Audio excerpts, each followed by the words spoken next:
Hey, what's up everybody? This is Nightwing2303 from WearTesters.com, and today we finally have the performance review on the Adidas D Lillard 1. So that being said, let's go ahead and get right into it. So here's just a quick look at the traction. As you can see, we have what they call wave bone, which is very similar to herringbone. And I honestly thought that we were going to be seeing some D Rose 5 level traction with these guys. While they are a very similar pattern, it just wasn't the case. Don't get me wrong, these definitely get the job done, but they're not quite an elite level traction. Especially not on par with the Rose 5. The Rose 5s are just a bit more pliable with the grooves here. Definitely cause a lot more friction between the foot and the court, whereas these do not. I do think that the rubber compound had something to do with it. I don't know if it's because it's camo or just the rubber that they use in general, but this just didn't grip as nicely as the Rose 5 in my opinion. Definitely a solid option still. It's just not the best option, especially comparing the two, which is definitely strange, especially seeing how the type of traction pattern that they used usually is not only flawless, but it's almost identical. So it's just weird that you get the same thing, but two different types of experiences with that. I do think that these are going to be solid outdoors though. It's definitely a more firm rubber, so you're probably going to get a little bit more longevity with this guy versus the Rose. So the entire midsole is Adidas Plus. This is similar to what we saw in the J-Wall 1, but the experience was definitely different. The J-Wall 1s felt like they needed some more cushion, whereas these guys just feel kind of awesome. I was really surprised actually. I really thought that these are very comfortable. Now Adidas is technically an old cushion, but it's definitely still effective when used properly. You will notice that the forefoot is a bit thinner than the heel. It is something that you can feel, but if you have an old Adidas insole, like one of those polyurethane ones that they use on the old Rose models, if you wanted to plop that in this guy, and I feel that you'll get a little bit better cushion without sacrificing any real court feel. But if you do happen to strike with your heel often, impact protection is definitely going to be nice. It will be absorbed and you'll have a slight bounce back as well, because the Adidas Plus is just a little bit more bouncy than your typical Adidas or EVA. So if you're looking for an abundant amount of court feel without sacrificing too much cushion, like what we've seen in previous Adidas models like the Crazy Quick series, then this is definitely going to be that option for you. It's going to give you nice court feel up front with some nice impact protection and cushion underneath your foot. As far as materials are concerned, synthetics are used along the entire upper, but they're definitely not cheap synthetics. These are actually really nice synthetics. Much nicer than you'd expect with a $105 retail price on a shoe. Now each colorway is definitely a little bit different than the next. The All-Star colorway, for example, featured a white leather upper, which is a synthetic leather, whereas the Weber State featured a synthetic suede, and then these feature a synthetic nubuck. So these guys here have a slight rubbery feel.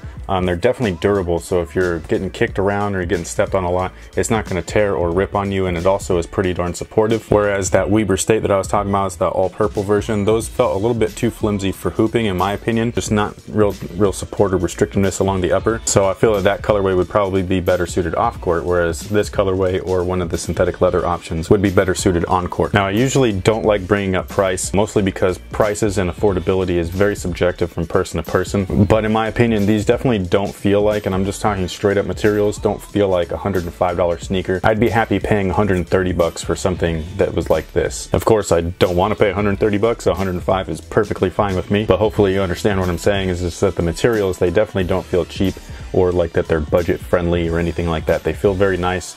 And they do their job well as well. Now it's the fit, which is where I really encountered my problems. I didn't have too much problems with the traction other than it wasn't as good as the Rose. Cushion I thought was great, and I also really liked the materials, but the fit was just really sloppy. Some people have been having some heel issues and heel slippage.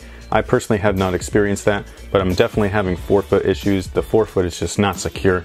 I feel like the foot inside is just kind of open and moving all around, especially upon lateral movements. I just really can't get it to get secure, lockdown if you will. This is definitely not going to be a problem for everybody. I do recommend if you do have a wide foot to try these on. Basically, if you have wide feet, in my opinion, this is probably going to be like the best thing since the 90s. And the 90s were awesome. Now, if you're like me and you just have like an average or narrow foot, this definitely might cause some issues. And again, like I was saying, the heel has been causing issues for certain people as well. I do not feel that it's a length problem though, because this is my regular size 9 and they fit me perfectly. I don't think I'm going to be able to go down half a size to try to accommodate that looseness in the forefoot, just because it's going to be way too short up front. Definitely try them on before you grab them if possible. These are just kind of all around at my House of Hoops or Foot Locker, so hopefully they're over at yours as well. But that was my experience. Just the forefoot was definitely too sloppy for me to want to continue playing in them for any length of time. And that brings me to the support.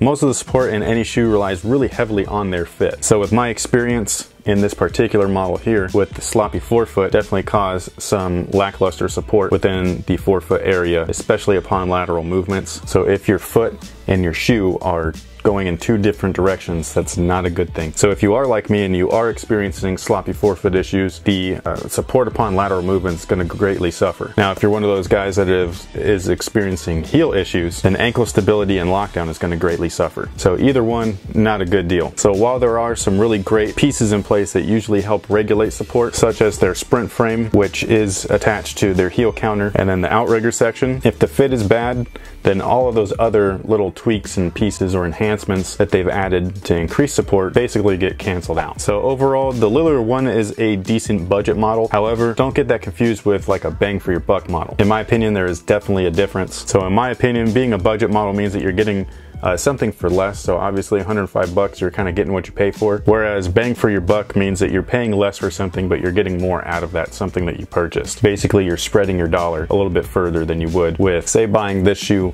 for $90 versus buying it for $105. That $90 purchase is a better bang for your buck. And if you're stacking these guys up against other budget-friendly models like the J-Wall 1, and they're very, very close to each other with little minor differences here and there. Basically, I love the materials on both of those shoes, these and the Wall 1s, but I do feel that the cushion in this shoe is definitely far superior. However, the fit definitely goes to the Walls. I'd probably choose these guys for outdoor hooping, and then maybe spend just a little bit more on something that will give me just a little bit more bang for my buck as an indoor model. Every brand has one, including Adidas, so if you're looking at Adidas, then they've got that, or you know, other brands like I was saying. Looking on the bright side though, this is Lillard's first signature shoe, so there's basically only room for improvement from here on out. So that'll pretty much take care of it. Thank you guys for watching. Thanks for all your support. Thanks for being patient with me as well. I know that this took me a long time.